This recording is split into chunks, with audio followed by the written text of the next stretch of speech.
It's 2023 and you are serious about selling your Tri-Valley home but just don't know where to start. In this video, I'll break down the entire selling process from beginning to end, and it's all coming up.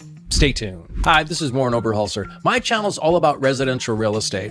I'm located in Northern California, San Francisco region, and more specifically in the East Bay Tri-Valley area. I cover everything from the latest real estate news and market updates to my city reviews. Now make sure you stay to the end because I'm going to share with you my thoughts on the #1 problem Tri-Valley homeowners are having with selling their home and how you can handle it. Okay, let's dig in. #1, are you really ready to sell your Tri-Valley home this year in 2023? In 2023, this is probably the most important step, which is to commit to selling your home in this changing market. If you've watched any of my market update videos in the last month, I discussed the sticker shock many sellers are going through when they see where the residential real estate market is now from just a year ago. Last year, in the beginning of January to late spring, we experienced an aggressive seller's market caused by rapid rising mortgage interest rates. Buyers were presenting offers well over the list price, in many cases 15 to 20% over, with all contingencies released up front. Once mortgage interest rates peaked above 7% in the fall, the aggressive bidding wars flattened out. At that time, properties were just sitting on the market, in many cases over 30 days, and if the homeowner really wanted to sell, they had to consider lowering their price. Of course, real estate is hyperlocal. Some areas were affected more than others. Step #2, establish your list price. To do this, you will need a CMA. This stands for Comparative Market Analysis. A realtor will generate the CMA report that shows value ranges on the homeowner's property. The report aids both the listing agent and the homeowner on determining what the list price will be. A good CMA will contain comps that are similar to the homeowner's property. This will have homes mostly in the same neighborhood as the sellers and tends to have the same square feet and specifics to the property, such as number of bedrooms and bathrooms. If available, the CMA will also include something that's real specific to the seller's property that may have an intangible or some features like the seller's home has, like a swimming pool, a large lot, or a view. It's important to only compare properties that are similar or equal to the seller's home. This greatly helps with accuracy when it comes to determining your list price. Step #3,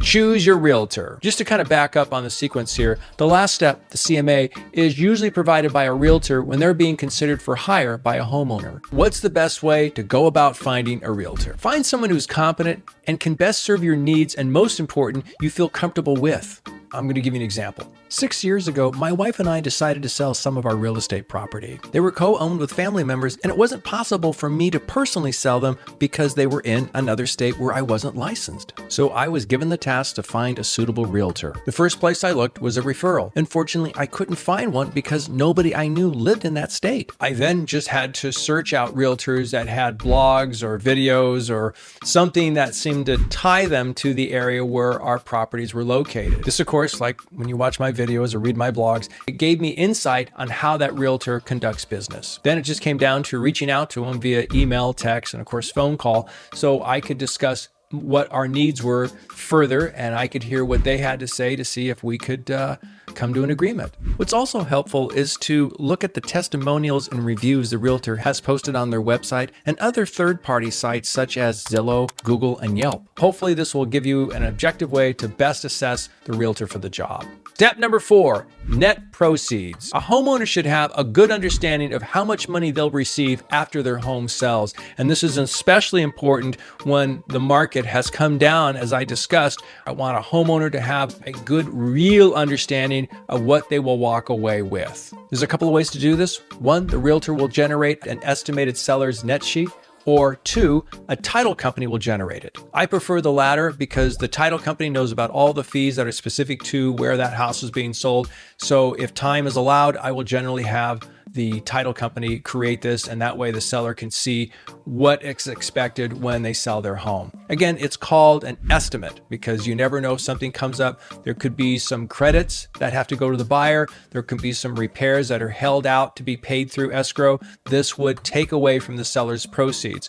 So I explained that, but it's understood that this is just a rough idea of what your takeaway will be when your home finally sells. By the way, if you found value already in this video, please give me a like, post any comments or questions down below. And if you haven't subscribed to my channel, consider doing so you don't miss anything. Okay, back to the video. Step number 5, prepare your house so it's ready to go on the real estate market. In this changing real estate market, as discussed earlier, buyers are concerned they will overpay, especially if home prices could go down. To help offset this, I would recommend ordering pre-inspections before you go on the market. This would include the general or home inspection, roof, and termite inspections. If you have the funds to correct any of the issues found on the inspection reports, such as Section 1 issues found on the termite report, could really help show value to the buyer. If it is determined there are major issues found on the inspection reports and you don't have the funds to correct them, you might want to consider adjusting your list price down to compensate for this. Case in point, towards the end of 2018, we were seeing interest rates starting to creep up and buyers were getting concerned and the market was slowing down. I had a listing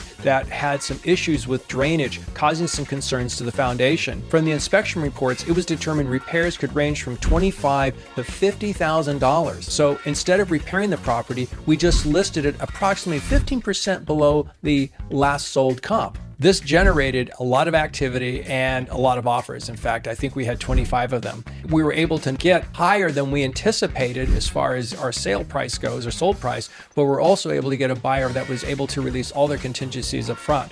So that was a big difference between spending all that money up front, preparing the property before putting it on the market, versus just lowering the price, getting more activities, and seeing what the market will bear. In addition to inspections and repairs, a big part of preparing your home before it goes on the market is just cleaning it and decluttering it. Remove as many items as possible so your home appears spacious. If you already have moved out, consider having your home staged. This way it will look inviting for the pictures and videos. The last point for home preparation is having all the seller disclosures completed before you go on the market. This would include the seller's TDS and SBQ. Please see the links below for blogs I've created on these disclosures. Okay, your Tri-Valley home is prepared and you're ready for step number 6, which is listing your home on the market.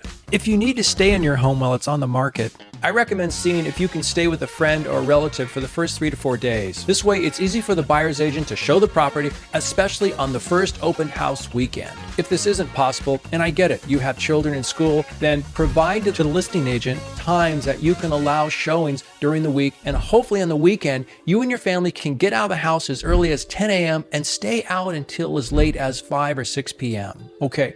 Here's my thoughts on the number one problem Tri-Valley homeowners are having when it comes to selling their home this year, 2023, and what you can do to handle it. The problem is buyer remorse. Even with low inventory in the Tri-Valley area, buyers are concerned or afraid that they're going to overpay when they buy a home this year. Think about it. All they hear are predictions that the real estate market could continue to go down in value until the end of this year and possibly next year. Our current real estate market is similar to the market we had between 2009 and 2012. And I know because that's when I first started and I was flipping homes with an investor back then. What would happen, we'd get somebody into contract and all of a sudden we get that phone call or we'd get that email from a buyer's agent that said, oh, sorry, the buyer has changed their mind. We'd like to cancel the contract.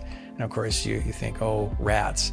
You know, that's frustrating. And it's frustrating for a few reasons, because one, it could have come down to that buyer and another one, and they were both very similar. To properly vet your buyer, there's 3 steps to take. Step number 1, make sure your realtor puts together a seller's disclosure package, and that package is available prior to going on the market. This contains all the items we discussed, such as inspection reports and disclosures. Now, the next 2 are really important. Step number 2, make sure the offer you accept is subject to the seller disclosure package to be signed by the buyer and returned within 24 hours to the listing agent of the time of acceptance. And step number 3, the buyer's earnest money, the deposit, is to be in escrow also within 24 hours of offer acceptance. There are a few ways to handle it. The listing agent can have a conversation with the buyer's agent regarding the request, and 2, have the listing agent counter the buyer with the above terms. Okay. So here's the key. Here's how you handled it.